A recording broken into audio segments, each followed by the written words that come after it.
Welcome to Yo-11 Minutes. Yo-11 Minutes, mostly Vegas, no BS casino experience, and more. Michael Traeger is a casino and travel loyalty expert who also helps people turn their travel dreams into reality. And now, Michael Traeger. How's it going, Michael? It's going great. How are you doing? I am doing good. Thank you for asking. I had the pleasure of going to Fontainebleau, whatever we're calling it. FB. FB, formerly known as Facebook. FB yesterday to check it out, see what it's like, check out the ambiance, and stuff like that, and get some footage for our news story. That is awesome. And this will be the final Yo of 2023. Yep. And I just want to say, especially if you're listening to this as on a podcast thing, that all 31 episodes since episode 1 on September 30th are now officially on the podcast stream. So there's a complete stream. Obviously, everything was on YouTube to start, but now we've been dropping the YouTube episodes and then dropping the podcast audio very shortly after. So for those who did not catch the earlier episodes or would like to listen to them, just listen to them again. Everything is up, and we're looking forward to returning in January. Yep. So if any of you miss our voices out there, you can always check out the podcast episodes that dropped, and also on the YouTube channel as well.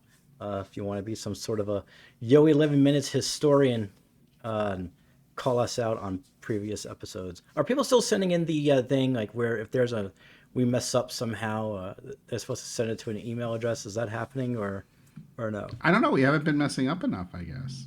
I mean, most of the comments have been pretty positive, which has been really, really nice. And I'll try to touch on a few of them, but I think we did last time. But the comments have been great, and we appreciate that. And yes, do call us out. You can always email tips, TIPS, at TravelZork.com with any commentary on the show. Or, of course, the easiest way to do it is to leave a comment on YouTube, because we definitely look at those comments.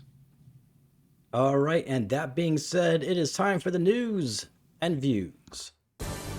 The Fontainebleau Las Vegas, a project 18 years in the making, has opened. Fontainebleau has 9 bars and lounges, 23 places to eat, and you'll find cuisine types such as Asian, American, French, Italian, patisserie, sushi, and Mexican. You can find dining in the promenade level featuring an assortment of food establishments. The prices at these eateries and bars are on point with other strip prices, so expect cocktails to be in the $18 to $20 range. At the bagel spot, we noticed an Ultimate Lox bagel was $18. The casino is 150,000 square feet, but doesn't feel huge due to how they section and separate areas. The color scheme is blue and gold tones, and you'll find hidden bow ties in plain sight. You will also find fresh flowers placed throughout the property, mainly roses and hyacinths in various colors and shades. Freshly opened, the property has that new casino smell, but also the signature scent is one I had trouble pinpointing. It smells like luxury. There's notes of wood and leather and cleanliness, for lack of a better word. It smells more luxurious than Wynn. The resort's nightclub, Live, is also a day club during pool season. Speaking of pools, Fontainebleau has, and I quote, 7 luxury pools, end quote. I don't know what makes a pool a luxury pool, but apparently they have 7 of them.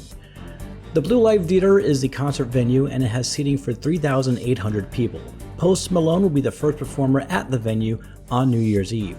You can expect lots of high-end shopping. Cartier was in the process of being constructed, so was Gucci and McGrath. Those shops have not yet been announced on the Fontainebleau website, but they should be announced in 2024. You'll also find shops like Chrome Hearts, Giuseppe Zanotti, Missoni, Aura, and Morris & Company. Fontainebleau sits on the site previously occupied by the El Rancho Hotel and Casino and the Algiers Hotel.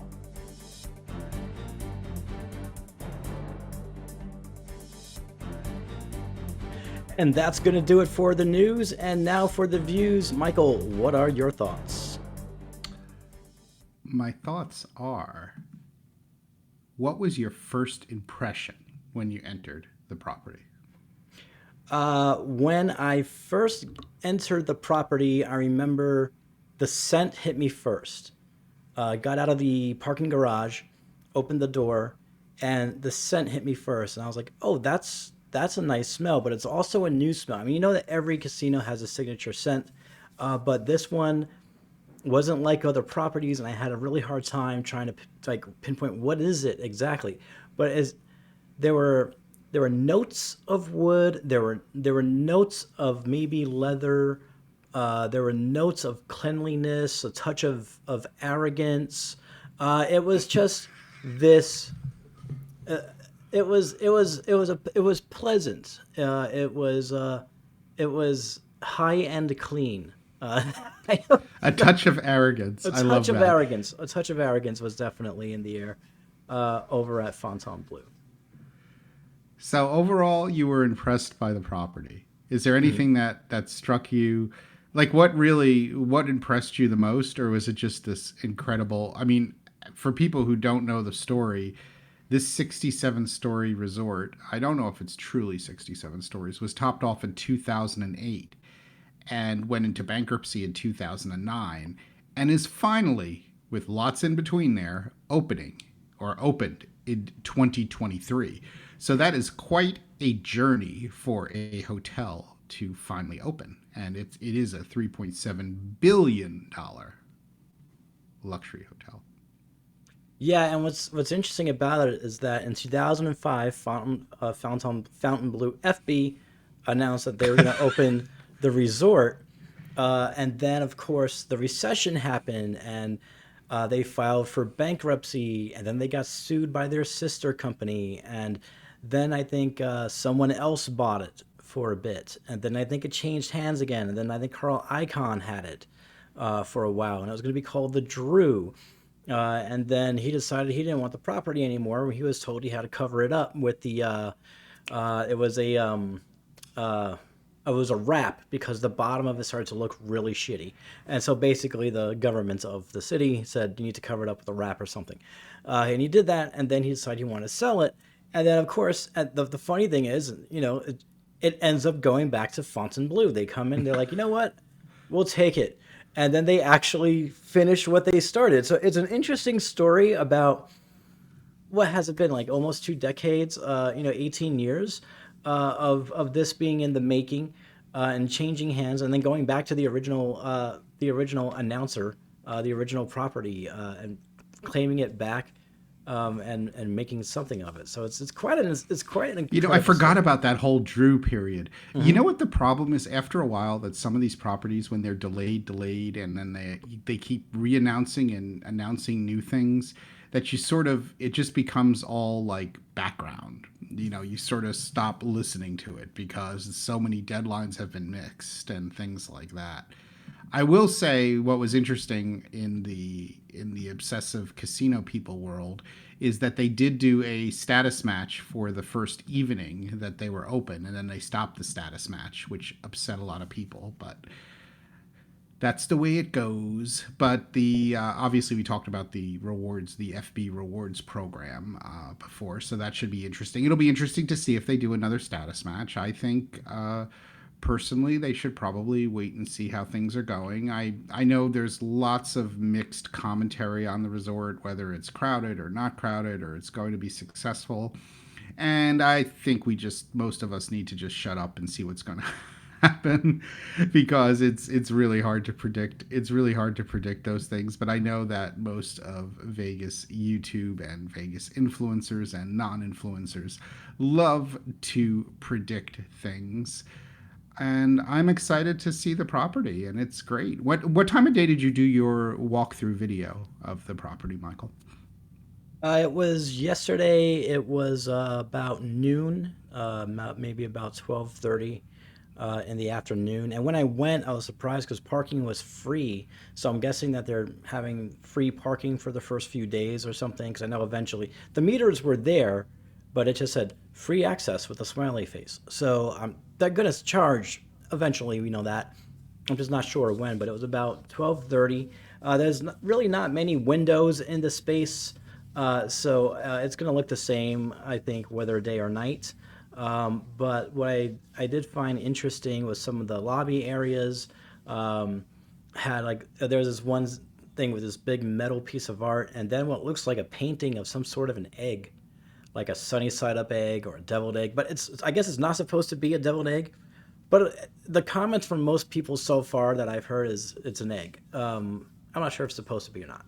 But it was it was more crowded than I expected for the first Saturday after the opening, because I did the same thing with Resorts World where I went to the opening night and everything was jam packed, and then I went back the next day and it was more tolerable.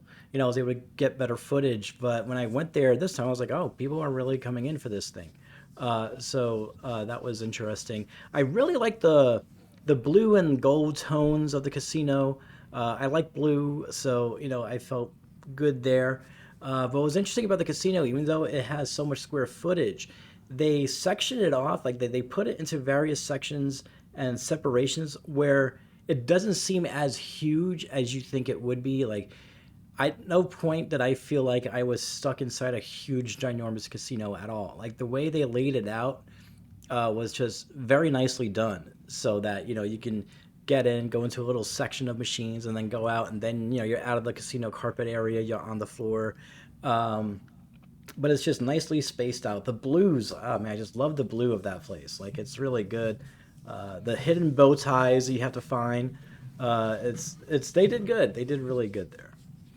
No, that's interesting stuff. It's interesting what you mentioned about the natural light, because I think, and you can correct me if I'm wrong on this, one of the things Durango did with their opening, which is a new casino design kind of thing, is to have a lot more natural light in a property, because casinos never used to have natural light. They always just wanted you to stay in the casino and not think about what time it was. Hmm. And I'm wondering if maybe that natural light kind of thing, though I guess Resorts World doesn't really have a lot of natural light. I wonder, it was obviously the initial design of the of the building was quite a few years ago.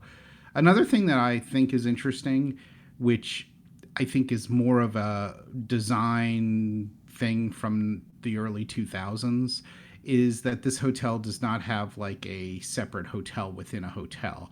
Though maybe that's not really the early 2000s. So I'm sort of wondering about that. Now, it could be a little bit of the everyone's a VIP kind of thing, but you know how Resorts World has Crockfords, Wynn has Wynn and Encore Tower Suites, Aria has the Sky Suites entrance.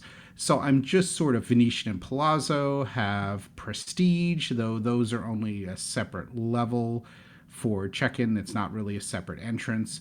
So I was thinking about that a little bit with Fontainebleau. I don't know if it makes a difference or not. I mean, I think it does make a difference, but I sort of think that sometimes having that like additional elevated kind of VIP area is interesting for like a hotel within a hotel. And I haven't heard many people mention that. Yeah, when I was looking at the site earlier today, I did notice that they have different suite types, and one of them was didn't seem like the high end suite.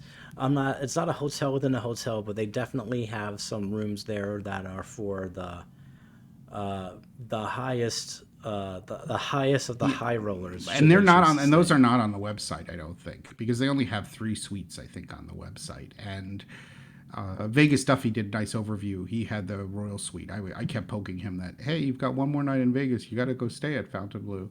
So that's sort of interesting. That's sort of interesting too. So it'll be neat to see. I mean, I hope it's super successful. I think it's a little bit above my personal pay grade to be able to make any prediction about whether it's going to be successful. There are a lot of different angles to this. There's also the proximity to the convention center will be really good for the property.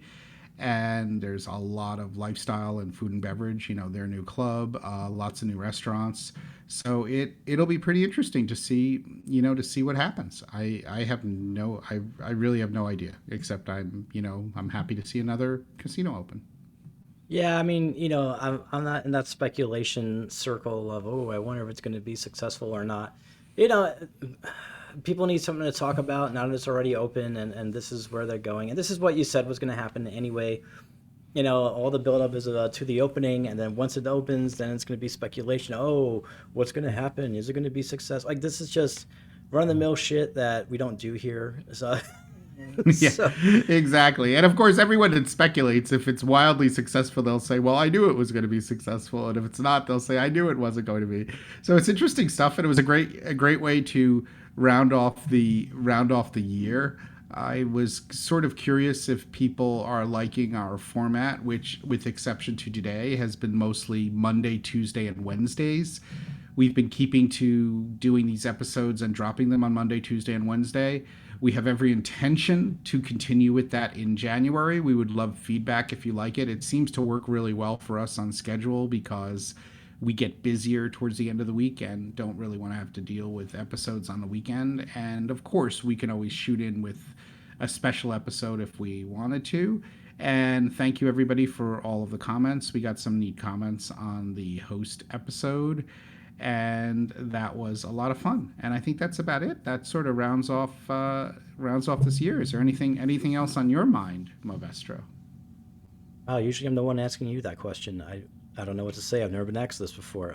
Nothing really. Nothing really on my mind. I think we had what is a 31st episode, I think, so far. This would be the 31st episode. Episode Yeah, 31. So we've had and 31 we just episodes so far.